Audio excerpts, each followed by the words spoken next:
Le de la lyre est proche de celui de la harpe, ambre de l'Alpe très populaire dans l'Antiquité. La lyre a progressivement disparu au fil des siècles. Un archéoluthier breton redonne vie à cet instrument ancestral. Julien Cuvilliés enseigne cet instrument dans les écoles et sort un premier album.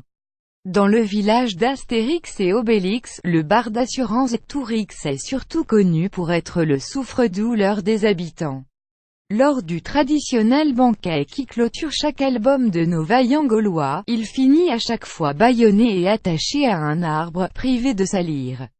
Non, tu ne chanteras pas Assurance-Tourix est-il un artiste raté ou un génie incompris? https://4bkrtdz5x6pic.twitter.com pchougx6s France Culture @France Culture September 27, 2017. Dans le centre-Bretagne, un homme s'est donné pour mission de venger le célèbre barde.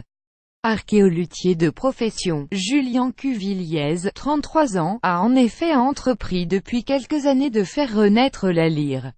Je ne veux pas à Uderzo et Goscinny. Au contraire, ils ont permis de faire connaître cet instrument au grand public, indique-t-il, car la lyre, contrairement à sa cousine la harpe, n'a pas connu une histoire toute rose. Instrument ancestral et particulièrement apprécié par les Grecs, les Romains et les Gaulois, la lyre a commencé à disparaître à partir du Moyen Âge, avant de tomber progressivement dans l'oubli.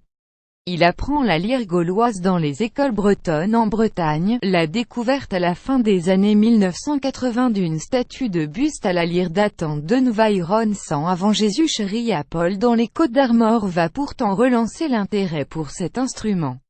C'est la plus ancienne pièce avec une trace de lyre, souligne Julien Cuvilliés.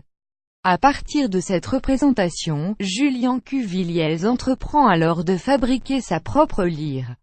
Un instrument auquel il a également redonné vie à travers la Lyre Academy. Depuis 3 ans, nous apprenons à jouer de la lyre gauloise dans les écoles bretonnes, ajoute-t-il fièrement. Le 15 décembre, Julien Cuvilliés sortira également premier album Arémorica des hommes, des rois et des dieux avec groupe Barbard afin de faire découvrir le magique de la lyre au plus grand nombre.